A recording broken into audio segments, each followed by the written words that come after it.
Welcome to श्राव की classes. प्रिय विद्यार्थियों, हमारा how to prepare science for competitive exams के संदर्भ में बायोलॉजी और केमिस्ट्री के बेसिक फंडामेंटल्स के बारे में पार्ट 1, पार्ट 2, पार्ट 3 के लेसन में हम अध्ययन कर चुके हैं। पार्ट 4 में ज्योग्राफी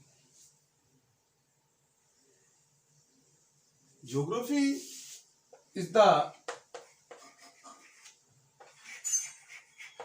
developmental science।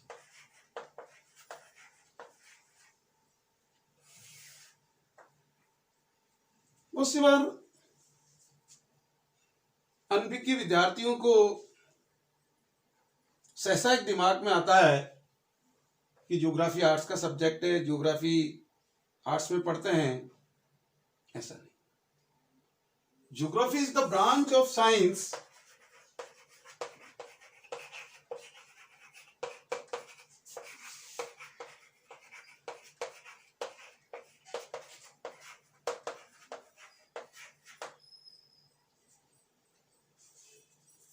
विज्ञान की एक शाखा है, बल्कि मैं तो ये कहूंगा कि ओल्डेस्ट ब्रांच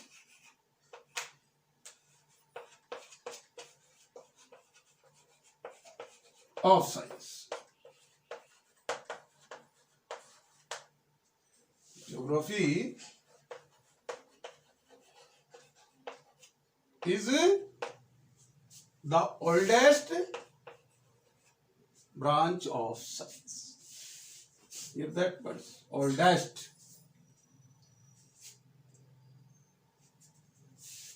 हर वर्ड में अपने आप में महत्ता है कि भूगोल एक विकासशील विज्ञान है। डेवलपमेंट, विकास, डेवलपमेंटल, विकासात्मक विज्ञान है या विकासशील विज्ञान है।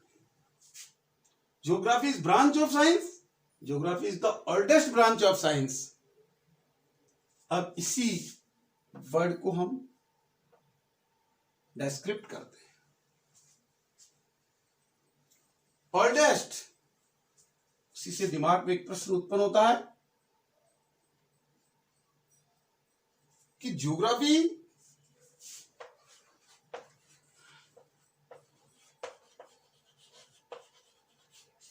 इज द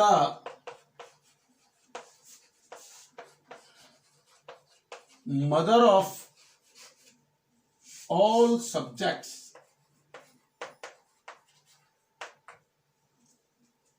भूगोल सभी विषयों की जननी है, माता है, मां है। एक और हम कह रहे हैं डेवलपमेंटल, एक और कह रहे हैं ब्रांच ऑफ साइंस, एक और हम कह रहे हैं ओल्डेस्ट ब्रांच, एक और कह रहे हैं geography is the mother of all subjects.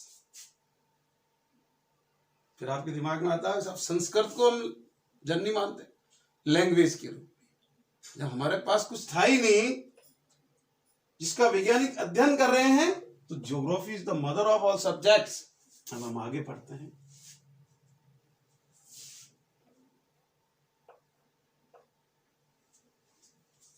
भूगोल, जियो और ग्राफी। जियो मीन्स अर्थ और ग्राफी मीन्स डेस्क्रिप्शन। अभी मैंने थोड़ी देर पहले बोला कि मतलब मदर ऑफ ऑल सब्जेक्ट्स, कि वहीं से वर्णन प्रारंभ हुआ, ओल्डेस्ट। तो ज्योग्राफी का मतलब अर्थ और उसका वर्णन। अब हमारे सामने प्रॉब्लम आती है कि ये अर्थ क्या बला है। What is earth? जब हम पृथ्वी की बात करते हैं तब सहसा हमारे दिमाग में एक प्रश्न आता है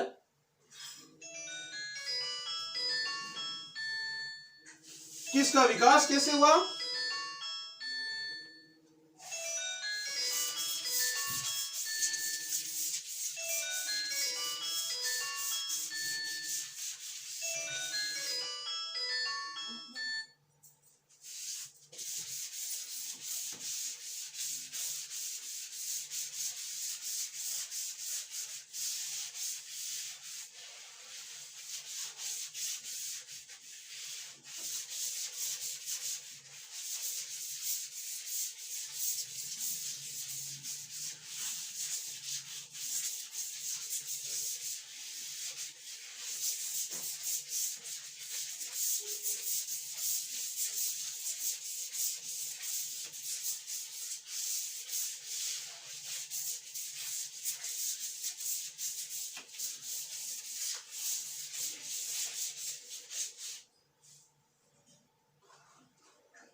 प्रिय विद्यार्थियों, कुछ चीजें अनुमानित होती है, उसी अनुमान की सीढ़ी के अंततोगत्वा परिणाम स्वरूप मैं यहां आपको बताना चाहूंगा कि पृथ्वी की उत्पत्ति 5 अरब वर्ष पूर्व हुई।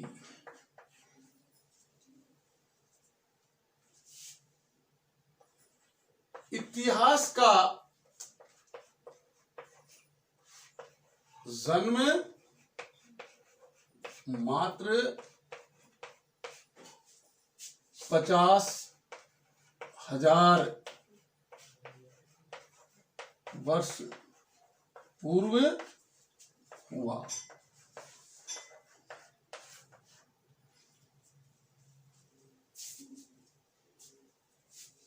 इतिहास जिसे हम पढ़ते हैं उसका मात्र 50,000 वर्ष पूर्व प्रादुर्भाव हुआ, और जो पृथ्वी जिस पे हम रहते हैं 5 अरब वर्ष पूर्व हमारे शोधकर्ताओं ने, हमारे वैज्ञानिकों ने इसकी उत्पत्ति के बारे में बताया। लेकिन मैं यहां और कहना चाहूंगा कि जो पृथ्वी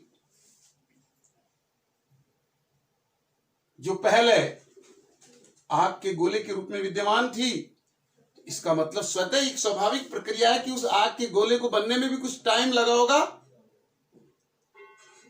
तो इसका मतलब यह कि पृथ्वी की उत्पत्ति वैज्ञानिकों ने 5 अरब वर्ष पूर्व है। इसका मतलब इससे पहले का काल भी उस गोले के निर्माण का काल रहा होगा, और वो लगभग 5.5 या 6 अरब वर्ष पूर्व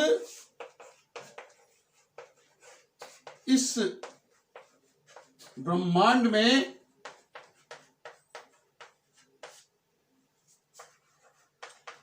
एक आग का गोला विद्यमान था।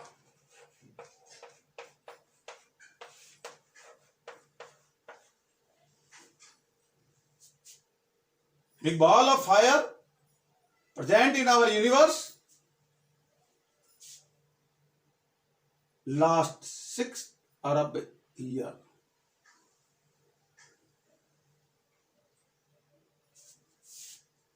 सिक्स अरब पूर्व या 5.5 लगभग अनुमानतः करीबन आग का गोला था।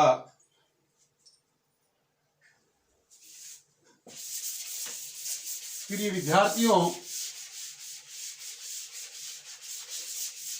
अब हमें इस भूगोल विषय के बेसिक मूलभूत तथ्यों को समझने को step by step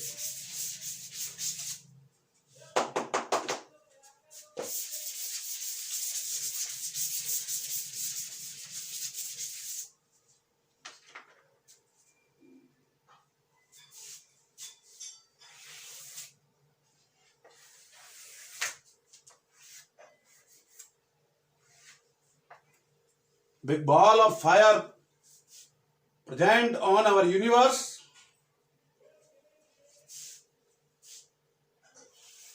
after some time splitted in two part।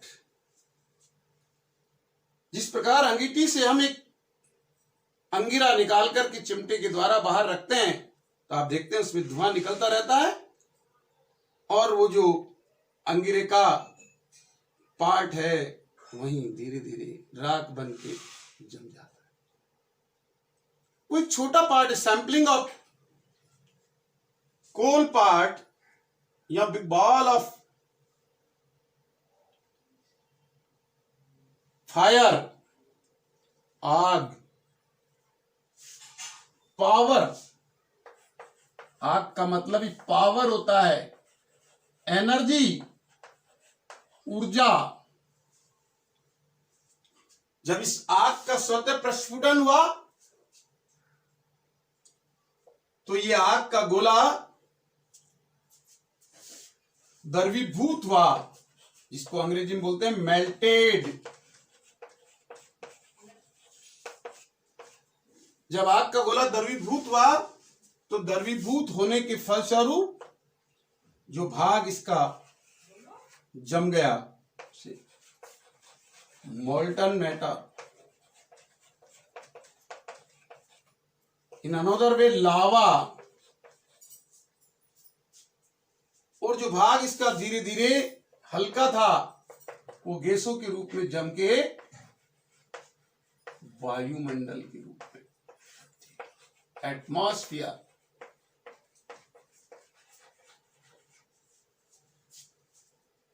Molten metal जब हमारी भौगोलिक हलचलों के माध्यम से यह जमता चला गया तो उसका निर्माण हुआ, जिसको हम स्थल मंडल के नाम से जानते हैं, lithosphere.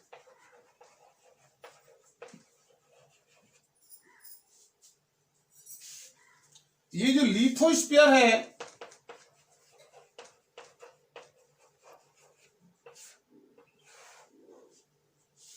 Rocks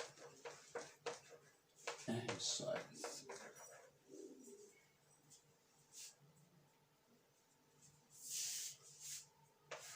rocks are three type, igneous, Hindi में बोलते हैं आगन्य चट्टाने, सेडिमेंट्री, अवसादी, मेटामॉर्फिक, कायांतरित।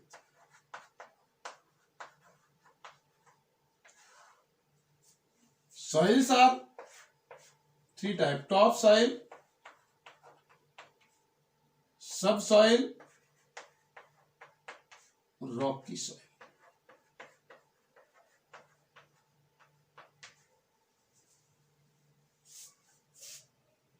यानी कि जो लावा पदार्थ है जम गया, भौगोलिक हलचल हुई और उनके माध्यम से तो चट्टानों में तब्दील होगी।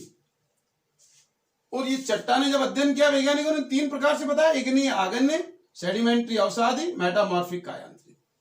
अब मैं आपको आगे बता देता हूं, क्योंकि कुछ चीज जब हम जान रहे हैं तो उसके बारे में, क्योंकि यहाँ लोअर और हायर एजुकेशन का मिक्सचर है, हालांकि मुझे धीरे धीरे चलना उसने, लेकिन यहाँ हमारा उद्देश्य प्राइमरी और मिडिल में कम और 9 to हायर एजुकेशन, क्योंकि हमारा उद्देश्य how to prepare science for competitive exam. और मैं पूर्व बोल चुका हूँ एक ही साधे सब सदे, तो हम उन छोटी बातों की ओर पुनः जाएंगे, लेकिन जब इस हम आग के गोले की बात कर रहे हैं तो इस लहजे में हमें ये बताना जरूरी। अब आता है आगन्य जो चट्टाने हैं उनको नींव प्रस्तर के समान माना गया है, और इन चट्टानों पे आगे जाकर के हम देखते हैं कि सोना, चांदी, लोहा, तांबा, प्लेटिनम, विभिन्न प्रकार के जो खनिज प्राप्त होते हैं इन्हीं चट्टानों के खनन के माध्यम से हमें प्राप्त होते हैं। सेडिमेंट्री, अवसादी, आप देखिए नाम से अवसाद का मतलब होता है डिपोजिट। Sedimentary, deposition. अब डिपोजिशन का मतलब जब इनके जो रिमेनिंग पार्ट्स होते हैं वो जम जाते हैं, और जब जम जाते हैं और हम उनको अर्ली स्टेज में प्राप्त करते हैं तो हमें सेडिमेंट्स के रूप में और अन्य कुछ जैसे कॉल, कोयला, पेट्रोलियम से मिलते जुलते पदार्थ जो हमें हमारे एवरीडे लाइफ में काम आते हैं, हम इनको प्राप्त करते हैं। और यही सेडिमेंट्स जब वर्षों तक पृथ्वी तल में दबे रह जाते हैं तो वो कायांतरित चट्टानों में परिवर्तित हो जाता है। आप देखते हैं कायांतरित चट्टानों में जितनी भी रॉक्स, लेयर रॉक्स है,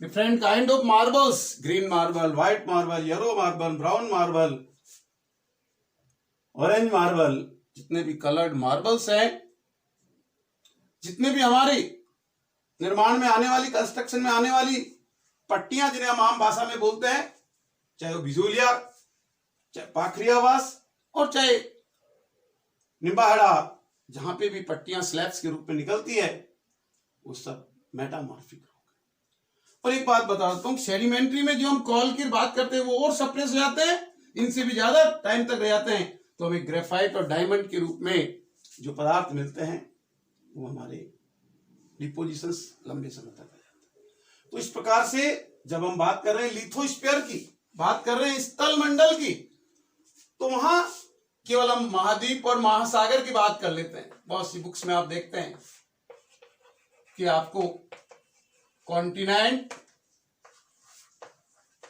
और महासागर,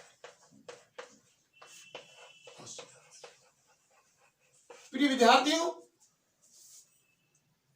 थर्ड क्लास से किसी चीज को पढ़ा जाता है और जब आप हायर में आ जाते हैं तो आपका शिक्षक आपसे आशा करता है कि कुछ बेसिक फंडामेंटल आपके लोअर क्लास में क्लियर हो गए हैं। लेकिन वर्तमान समय में हमारी शिक्षा प्रणाली, हमारी परीक्षा प्रणाली और हमारे जो डेडिकेशन है उसमें कहीं खामी है और उसकी वजह से विद्यार्थी भटकता रहता है कि उसे उन चीजों के कारण अपने गंतव्य को, अपने लक्ष्य को पूर्ण करने में बाधा समझते हैं। तो यहां जब हम बात कर रहे थे, हम स्थल मंडल में महाद्वीप और महासागर बता के तीसरी कर सकते थे, क्योंकि महाद्वीप और महासागर ही इसके पार्ट है मेजर रूप से। लेकिन you have learn in third class कि large land masses are known as continent. पृथ्वी के जमीनी भूभाग को महाद्वीप के नाम से जाना जाता है और large water bodies are known as महासागर। अब प्रिय विद्यार्थियों, यहां एक बात और आती, द्वीप। द्वीप का मतलब होता है जो चारों ओर पानी से घिरा रहता है। ग्रीनलैंड एक द्वीप है। ग्रीनलैंड क्या है आपका? एक द्वीप है। न्यू गाइना, बोरोनिया, दे होल आर द्वीप। तो द्वीप के बारे में आपको लगे जो पानी के चारों ओर से पानी से जाता है। फिर आता है भारत एक प्रायद्वीप है। भारत एक प्रायद्वीप है। तो प्रिय विद्यार्थियों, हमें यह भी फोर्थ और फिफ्थ क्लास में बता दिया गया था कि भारत एक प्रायद्वीप पे पार्ट ही का नाम होता था, क्योंकि तीनों ओर तो पानी और एक ओर ये जमीन भाग से जुड़ा हुआ है, इसलिए इसका नाम प्रायद्वीप है। एक अन्य प्रायद्वीप का उदाहरण इटली। इटली भी एक प्रायद्वीप है। इटली एक प्रायद्वीप है। आयरलैंड, आयरलैंड भी एक प्रायद्वीप है। तो द्वीप में आपको उदाहरण बताए थे कि हमें द्वीप के बारे में नॉलेज होनी चाहिए कि ग्रीनलैंड हमारा एक द्वीप है, न्यू गायना हमारा एक द्वीप है, बोरानियो हमारा एक द्वीप है, न्यूजीलैंड एक द्वीप है। इस प्रकार से हमें द्वीप, महाद्वीप, प्रायद्वीप और महासागर में अंतर भी आना चाहिए। तो द्वीप के बारे में आपको बताया कि चारों ओर, प्रायद्वीप जिसके तीन ओर पानी हो, और महाद्वीप जो मतलब हमारे इस समस्त भूमंडल में लार्ज लैंड मासेज है। पानी तो है उनके बीच बीच में, लेकिन उनको लार्ज लैंड मासेज की संख्या दी गई है। और जो लार्ज वाटर बॉडीज है वो हमारे महासागर कहलाते हैं। अब उसमें सागर अलग होते हैं, महासागर, सागर छोटा रूप होता है, महासागर बड़ा रूप होता है। तो प्रिय विद्यार्थियों, जितनी बातें जिस तरीके से बताई जाए, लेकिन हमारा यह उद्देश्य कि सारी मूलभूत बातें, बेसिक फंडामेंटल्स, हमारे कंसेप्ट किसी चीज को पढ़ने के साथ क्लियर हो जाए या पहले क्लियर करते हुए उनको उससे जोड़ा जाए, वो सब बातें एक ही होती है। तो हमने सबसे पहले पढ़ा था कि पृथ्वी में उत्पत्ति से पहले यहाँ हमारे ब्रह्मांड में आग का गोला विद्यमान था। ये आग का गोला स्वतः स्फुटित हुआ, प्रस्फुटन के पश्चात इसके, जैसे अपन जानते हैं कोई भी चीज जम जाती है और जो हल्का भाग होता है ऊपर जाके विराजमान हो जाता है। तो यही हालात रही कि जो स्थल मंडल का निर्माण हुआ, स्थल मंडल दो भागों से बना, चट्टाने और मिट्टियां। चट्टाने तीन प्रकार की, आग्नेय, अवसादी, कायांतरित। और आग्नेय वो होती है, कायांतरित ये होती है, सेडिमेंट्री ये होती है। फिर सॉइल्स को मोटे रूप से, क्योंकि सॉइल्स तो जब संपर्क में आती है पृथ्वी के तो विभिन्न प्रकार के कारण लाल, पीली, दोमट बन जाती है, लेकिन हमारी लेयर के हिसाब से टॉप सॉइल, सब soil, Rocky soil, top soil is the another name of top soil is humus, क्योंकि टॉप सॉइल के साथ जो मिट्टी पाई जाती है हुमस कहते हैं। सड़े गले मृत कार्बनिक पदार्थों से निर्मित होती है, हुमस होती है। हुमस फर्टाइल करती है भूमि को, उपजाऊ बनाती है, क्योंकि उसमें सड़े गले मृत कार्बनिक पदार्थ उसकी फर्टिलिटी को बढ़ाते हैं। जब प्रोटेक्शन ऑफ क्रॉप के अंदर हल चलाया जाता है तो सब सॉइल और जो टॉप सॉइल है उसका एक्सचेंज होता है, और एक्सचेंज के माध्यम किसान उसमें अंकुरण के लिए बीज बोता है। और रोकी सॉइल उसकी स्थिरता प्रदान करती है, क्योंकि नीचे उसकी जड़ें स्थिर हो जाती है, आगे जाने में उनको दिक्कत आती है। इस प्रकार से आप कोई कमेंट ऑन लिथोस्फीयर आता है, नॉलेज अबाउट लिथोस्फीयर आता है, या what do you know about lithosphere, तो इस प्रकार से हम इसको क्लियर कर सकते हैं।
अब हम बात करते हैं सेकंड, वायुमंडल, अंग्रेजी में एटमॉस्फेयर। प्रिय विद्यार्थियों, बहुत सी बार आपने भी देखा होगा कि हम बात करते हैं पर्यावरण, हम बात करते हैं वातावरण, हम बात करते हैं वायुमंडल।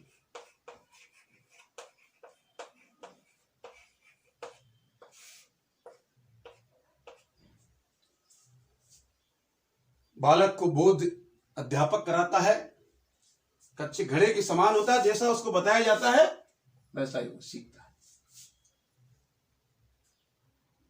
लेकिन जब बालक छोटा होता है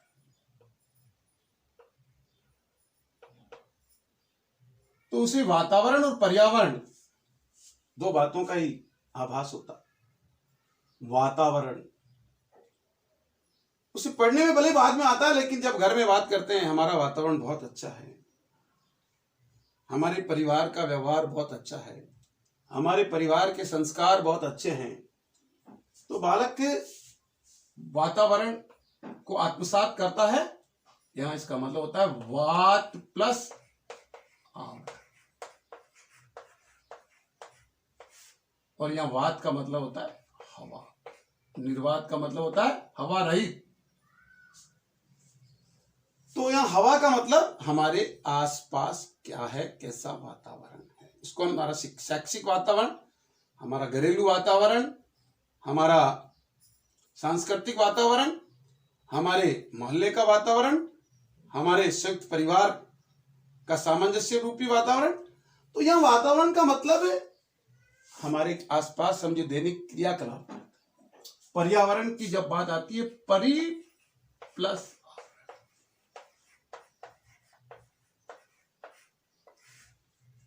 बहुत बड़ी बात है, परि प्लस आवरण हमारे चारों ओर, एवरीवेयर इन आवर सराउंडिंग,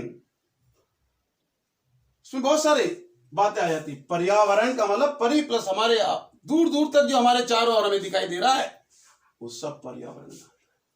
वातावरण जो हमारा नजदीकी वातावरण, वायुमंडल जिसका हम अध्ययन करने जा रहे हैं, वायुमंडल नाम से देता है कि वायु प्लस मंडल। तो हिंदी में बच्चों को स्थायी रूप से याद रखने के लिए कई किताबों में अब देखा है, कंबल रूपी आवरण को वायुमंडल कहते हैं।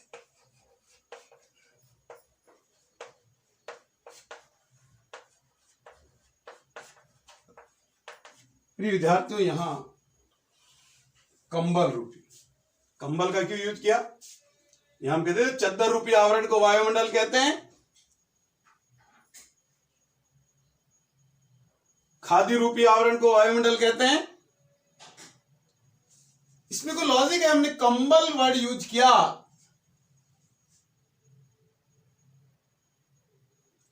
इन अंग्रेजी version blanket of air is known as atmosphere. यहां भी अंग्रेजी वर्जन में भी blanket of air is known as atmosphere. कहने का मतलब यह है कि हमारे पृथ्वी तल से ऊपरी ओर जब हम जाते हैं तो बहुत ऊंचाई पे जाने पे वायु की न्यूनता हो जाती है। अब उसका भी अपने आप में महत्व है और अधिकता का भी महत्व है और संतुलित का भी महत्व है। भोजन में हम कहते हैं संतुलित भोजन लेना चाहिए। वायु का संतुलन बिगड़ गया, अप्रैल में हवाएं अधिक चलती है, आश्विन मास में वायु रुक जाती है, सूर्य अपने अविराम पर होता है, सूर्य जो है प्रभावी तेज धूप हमें देता है।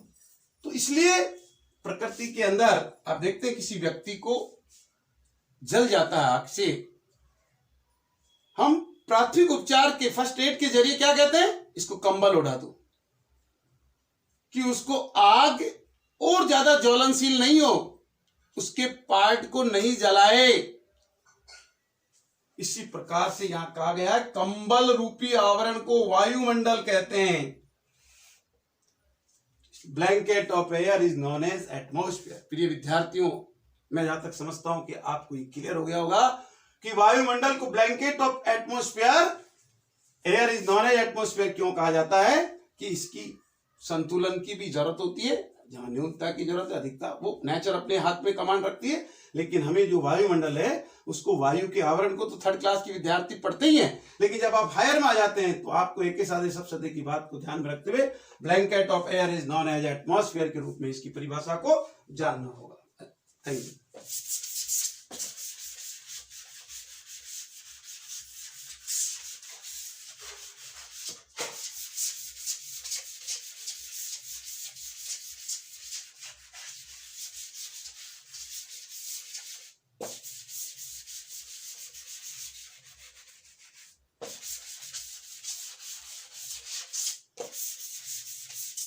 इसके बाद हम देखते हैं कि वायुमंडल composition of air, composition of, इसमें आप देखिए 99% भाग दो गैसों से मिलकर बना होता है।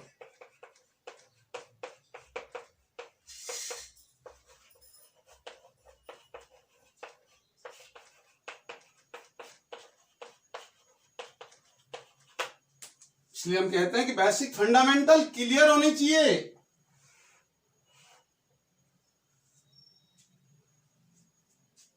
क्वेश्चन प्रतिस्पर्धात्मक युग है, कंपटीशन का समय है। आपको सब याद है, नाइट्रोजन ये होती है, ऑक्सीजन ये होती है, हाइड्रोजन ये होती है, हीलियम ये होती है, नियोन आर्गन ये होती है। वहां क्वेश्चन पूछा निम्न में से किन दो गैसों का वायुमंडल में कुल प्रतिशत का 99% विद्यमान है। यदि आपको क्लियर है कि 78% नाइट्रोजन विद्यमान, 21% ऑक्सीजन विद्यमान, जो पहले 20% हुआ करती थी अभी भी 20.93 जो भी है, इधर भी 78 पॉइंट जो भी है। लेकिन अपन राउंड फिगर में ये कह सकते हैं कि 78 प्लस 21 99। तो 99% भाग किससे मिला है? नाइट्रोजन और ऑक्सीजन से मिलकर। 0.03 CO2 आइडियल और 0.01 water vapour and other gases. 0.03 CO2 in ideal form, एक वर्ड लिखा आदर्श और कहीं नहीं लिखा, यानी कि जो CO2 है हमारे नेचर में वो 0.03 से कम भी नहीं होनी चाहिए और 0.03 से ज्यादा। जैसे हमारी बॉडी का जो बीपी होता है 80-120 80-120 के बीच रहता है, तो हम कहते हैं मानव स्वस्थ है। वर्तमान में पॉल्यूशन के कारण हमारा जो बीपी है किसी का 82 125 होगा, किसी का 85 135 होगा, यानी प्योर 80 120 बिरलाई लोगों के मिलेंगे। तो ये हालात इस CO2 का हो गया पॉल्यूशन के कारण कि 0.03 से 34 कुछ समय पहले था 4 तक पहुंचने का है, और जब इस अधिकता की ओर जाएगा तो ब्लैक होल हमारे पर, जिसको हम आगे डिस्कस करेंगे। यहाँ मैं सारी बातें नहीं बताना चाहता, आप लोग समझने में बड़ी प्रॉब्लम आती है। तो यहाँ यही बात है कि CO2 आइडियल का मतलब 0.03 से कम भी नहीं होनी चाहिए और इससे ज्यादा भी नहीं होनी चाहिए। फिर हम आगे बात करेंगे। 0.0 में water vapour and other gases, other gases का मतलब हीलियम, नियॉन, जीनॉन, क्रिप्टॉन, ये जो हमारी इनर्ट गैसेज हैं ये विद्यमान रहती है, और जलवाष्प जो वाटर वेपर के रूप में, तो इसे कहते हैं हम वायु का संगठन, कंपोजिशन ऑफ एयर।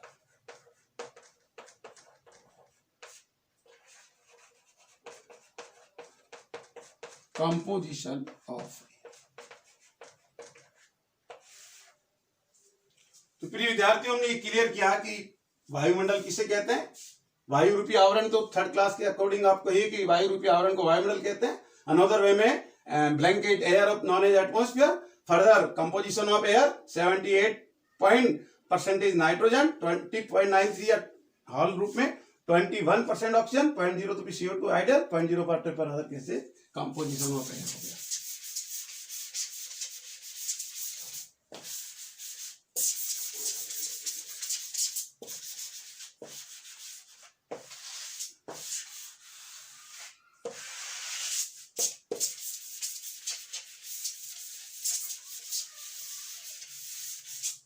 इसके बाद आप देखिए कि वायुमंडल को उपमंडल में बांटा गया। शोभमंडल,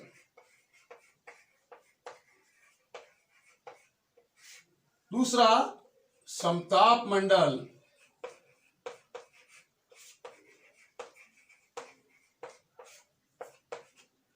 तीसरा मध्य मंडल, चौथा आयन मंडल, ओजोन मंडल,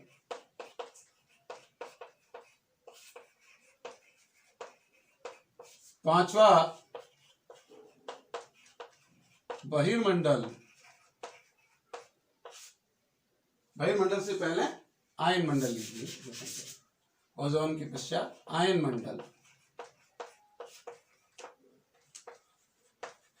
और आयन मंडल के बाद में बहिर्मंडल। इस प्रकार से ये 6 मंडल, जो किसी टाइम हमारे 4 मंडल हुआ करते थे, आज उनको वायुमंडल के 6 उपमंडल के रूप में हमने बदल दिया कि वायुमंडल में 6 मंडल पाए जाते हैं। इन 6 मंडल का अध्ययन आपको किसी न किसी रूप में करना चाहिए कि जैसे जो मध्य मंडल है उसको मीजोस्फीयर बोलते हैं।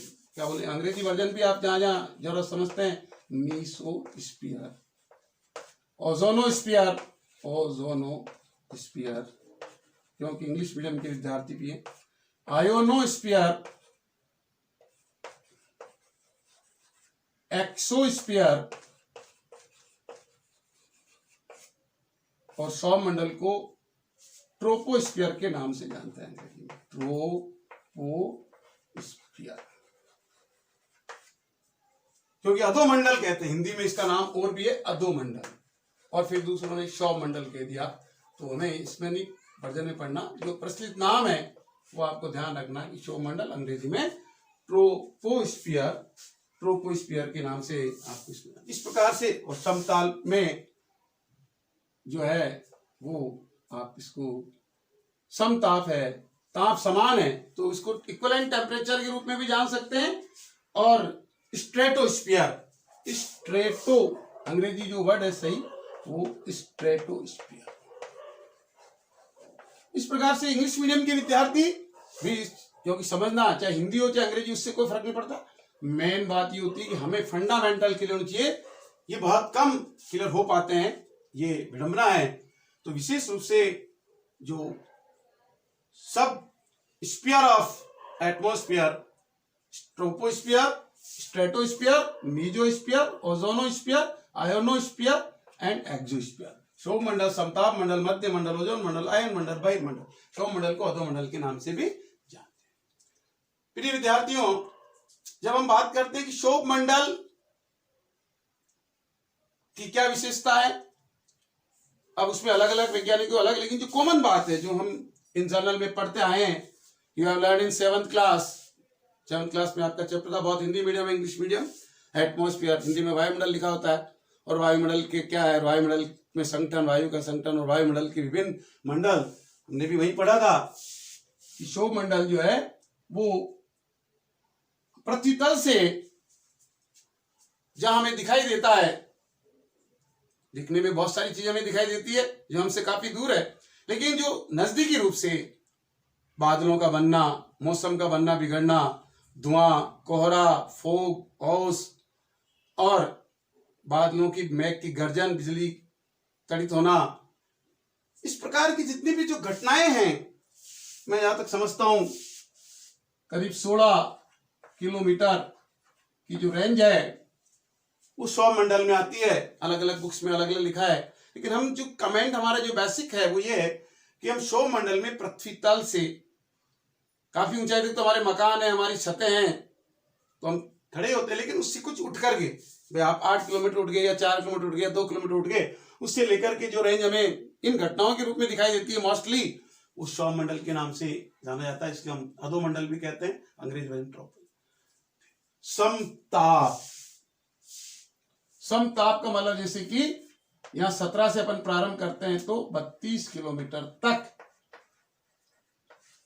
वैज्ञानिकों का ऐसा मानना है कि ताप समान रहता है।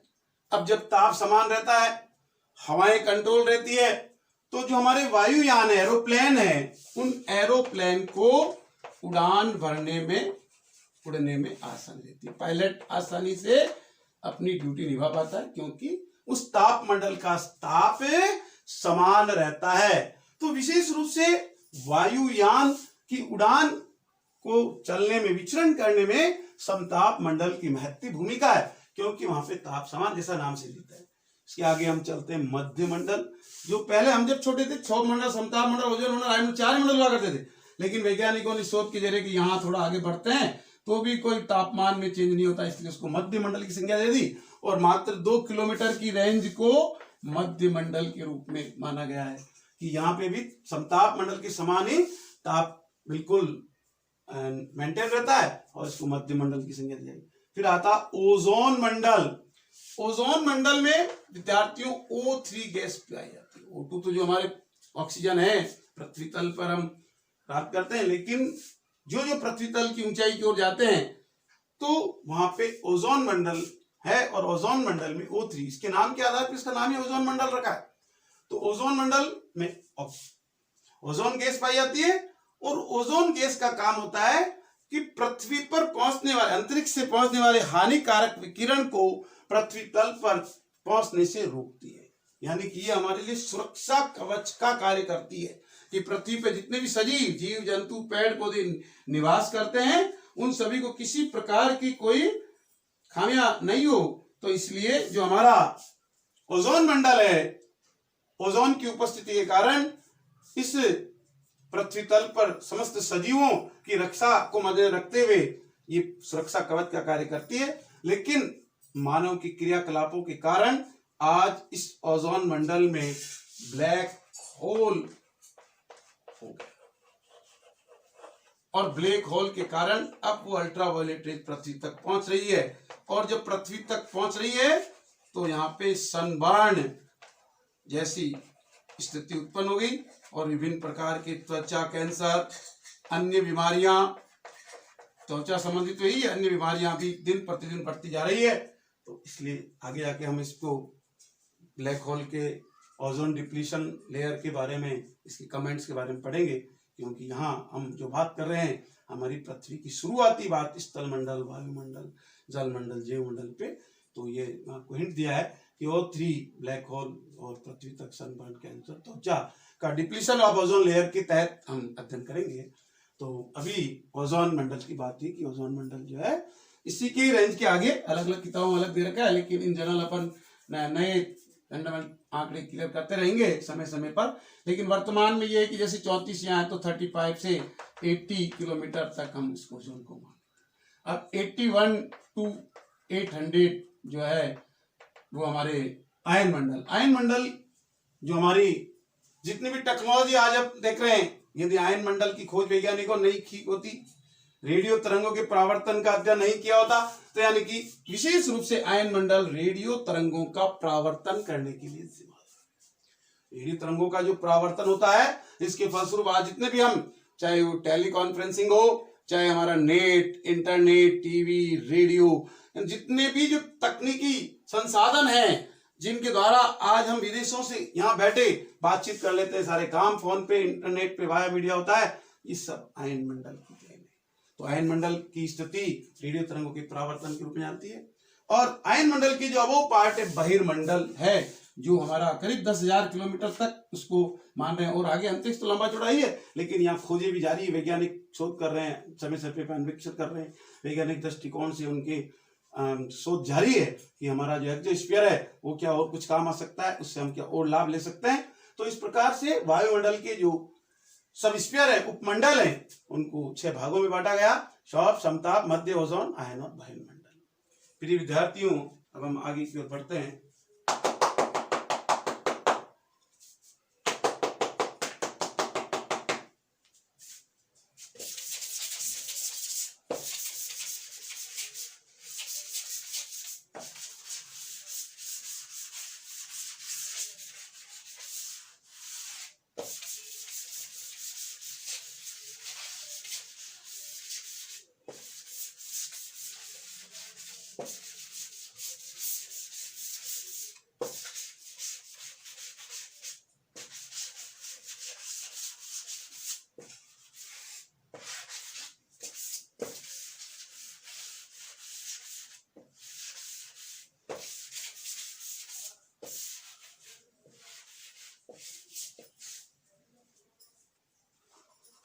जैसा कि हमने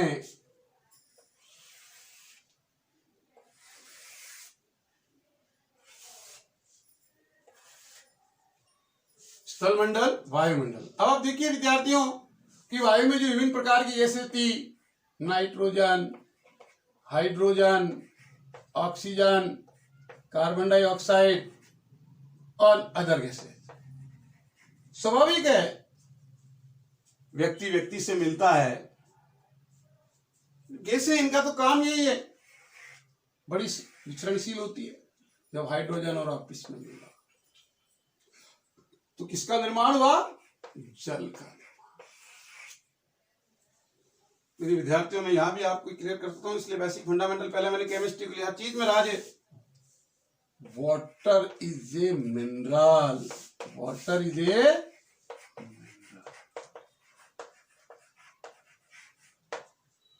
इसीलिए आजकल प्रश्न बना मिनरल वाटर। कैसा वाटर चाहिए हमें?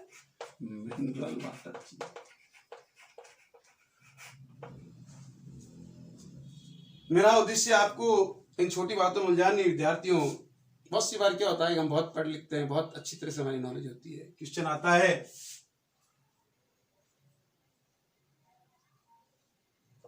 जल एक यौगिक है, आप सभी जानते हैं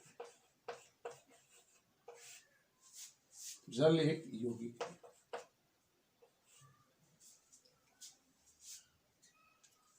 अब वहां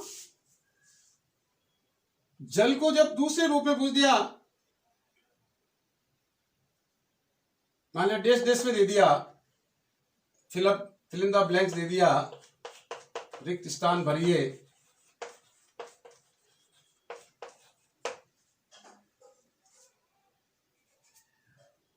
और वहां ऑप्शन में दे दिया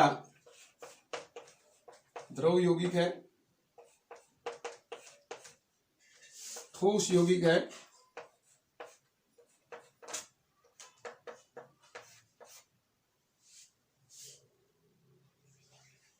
गैस यौगिक है, चौथा दे दिया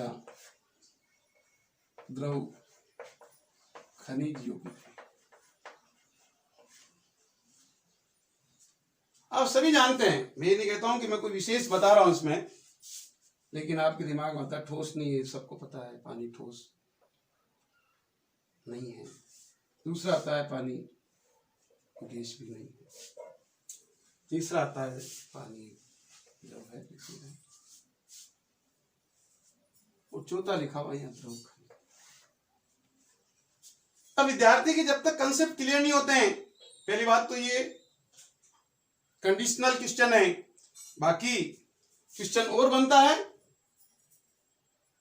which substance is found in 3 state of matter, वो वाटर ही है। जल एक ऐसा पदार्थ है जो पदार्थ की तीनों अवस्थाओं में पाया जाता है। जब पानी को फ्रीज कर दिया जाता है तो वो ठोस रूप में बर्फ बन जाता है। जब पानी को पिघल करके बॉईल कर दिया, पिघला दिया जाता है तो द्रव बन जाता है, और द्रव को जब बॉईल कर दिया जाता है तो भाप बन के ऊपर बन जाता है।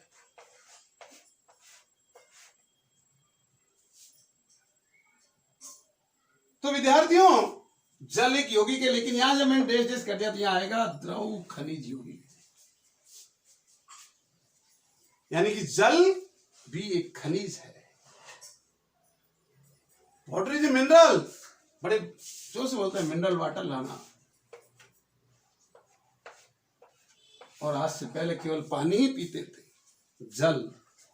तो विद्या अपने आप में एक सीक्वेंस है, भूगोल भी एक विज्ञान है, क्रमबद्ध ज्ञान को विज्ञान कहते हैं। Geography is the branch of science, geography is the development branch of science, geography is the oldest branch of science.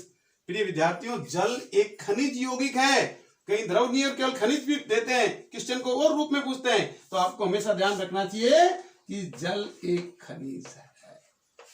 आप जो ऊपर देखते हैं, ऊपरी नहीं, इसकी तह नीचे भी है, सतही जल, मध्यही जल, ऊपरी जल, है ना। तो जल एक द्रव यौगिक तो ही है, खनिज भी है। विद्यार्थियों आगे की ओर बढ़ते हैं।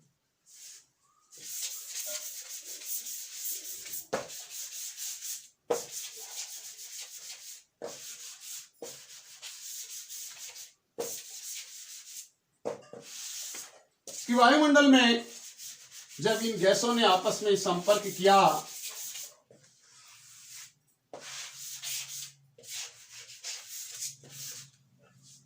और जल बन गया,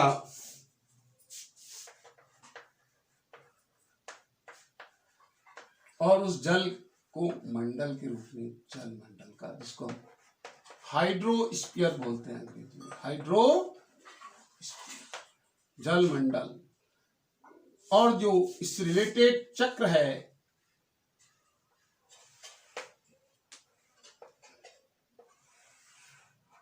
उसको हम हाइड्रोलॉजिकल साइकिल बोलते हैं, हाइड्रोलॉजिकल साइकिल,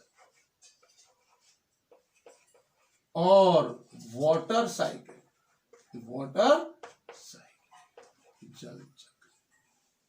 आपके पास पैसा है, आदान प्रदान नहीं होगा, पैसा खत्म हो जाएगा।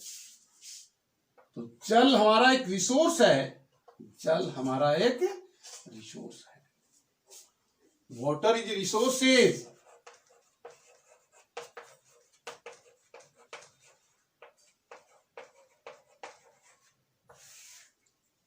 और ये संसाधन हमें निरंतर मिलता रहे, जल ही जीवन है, जल की बूंदों को बचाओ। तो कहने का मतलब वाटर साइकिल। अब साइकिल में जब इसको समझने की कोशिश करते हैं तो हिंदी में बोलते हैं वाष्पीकरण, अंग्रेजी में कहा जाता है इवेपोरेशन। इवेपोरेशन, जैसे आपने यहां सूर्य बना दिया,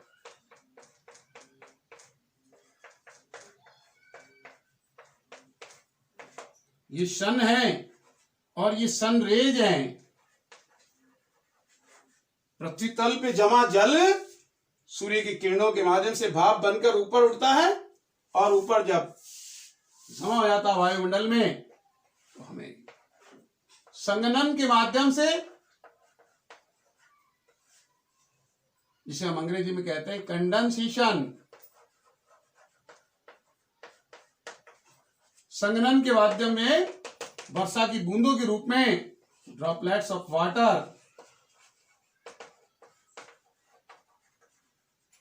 संघनन के रूप में हमें वो जल प्राप्त होता है, और वही जल पुनः सूर्य की किरणों के माध्यम से भाप बन के उड़ता है। तो इस प्रकार की जो प्रक्रिया होती है वो वाटर साइकिल के नाम जानी जाती है, और ये वाष्पीकरण और संघनन ही मिलकर के जल चक्र को अंजाम देते हैं। तो पूरे मंडल का नाम हाइड्रोस्फीयर, उससे रिलेटेड साइकिल हाइड्रोलॉजिकल और वाटर साइकिल, और वाष्पीकरण और संघनन की प्रक्रिया सम्मिलित रूप से जल चक्र के नाम से जानी जाती है। बहुत सारी बातें जो हम प्योर वाटर में पढ़ेंगे, लेकिन अभी हल्का सा मैं आपको बता दूं कि 97.5% वाटर जो है ओशियन, 2.5% ही यूजेबल है। उसी में हमारी इरिगेशन होती है, उसी से हमारा उपभोग होता है, कंज्यूम करते हैं, और उसी से हमारे अन्य बिजली उत्पादन, कार्यकलाप। और होल रूप से जब हम बात करते हैं तो हमारा जो भूभाग है वो 29% है, और 71% हमारा वाटर।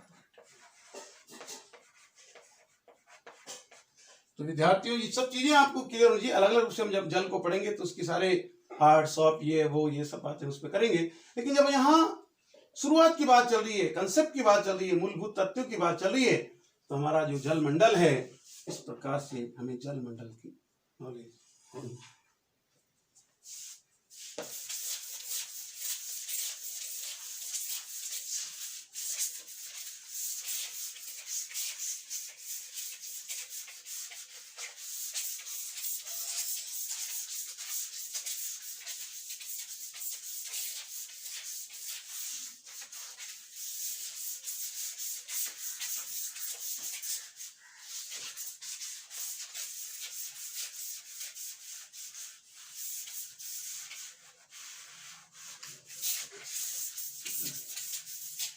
चौथा मंडल जो हमारा है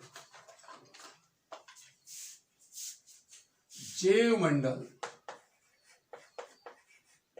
बायोस्फीयर।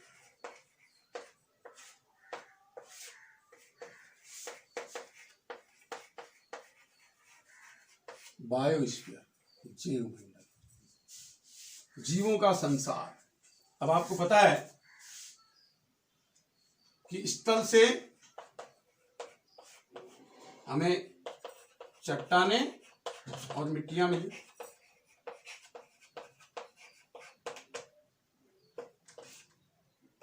वायु से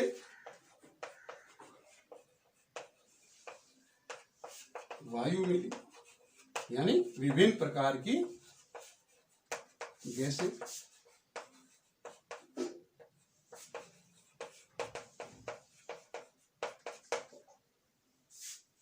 जल मंडल, जल की उपलब्धता,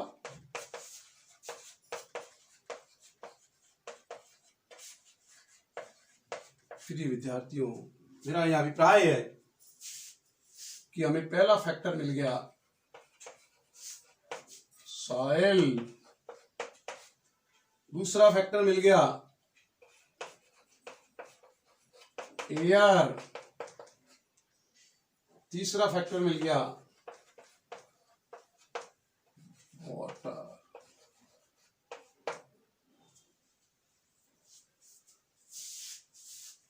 सॉइल के ऊपर है हमारा सौरमंडल।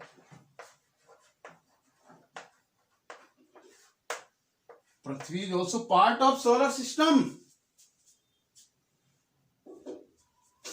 सूर्य यहां तप रहा है, मिट्टी गर्म है, वायु उस पर विचरण कर रही है, जल के संपर्क में आ गई। जब मिट्टी, वायु, जल और सूर्य का प्रकाश, चार जैविक कारक आपस में मिलते हैं तो जैविक कारक का उत्पादक होता है biotic factor. Environment, my specialization subject environment. Factor soil, air, water. मिट्टी जब, क्योंकि soil is the part of earth and earth is the part of solar system. Earth is a unique planet of solar system. Soil contact of air, soil contact of water, then further development of biotic animal and plant. यानी कहने का मतलब हमारे जीव मंडल का जो प्रादुर्भाव हुआ उसमें जीवों का संसार है, micro and macro, plant and animal.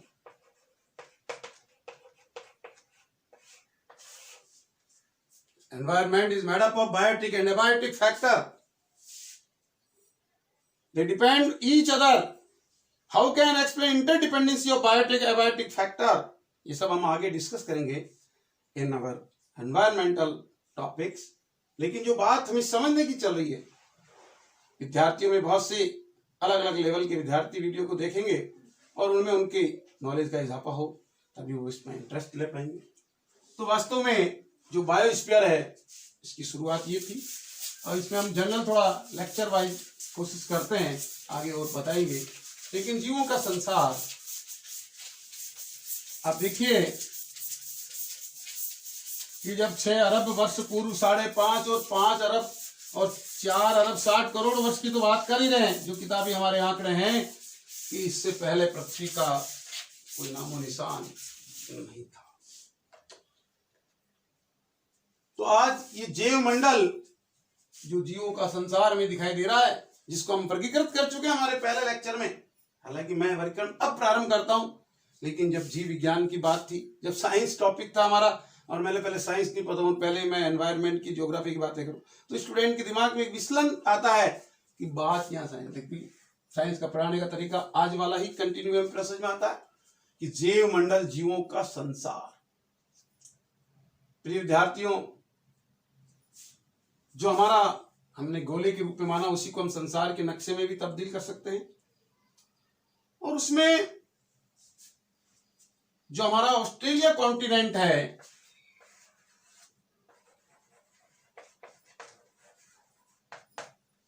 मैंने आपको क्लासिफिकेशन बताया था कि ऑस्ट्रेलिया एक प्रकार का गर्म महाद्वीप था, और यहां पे जीव की जो उत्पत्ति हुई है विशेष रूप से मैमल्स में, वो धीरे धीरे हुई। कि पहले तो एग लेइंग मैमल,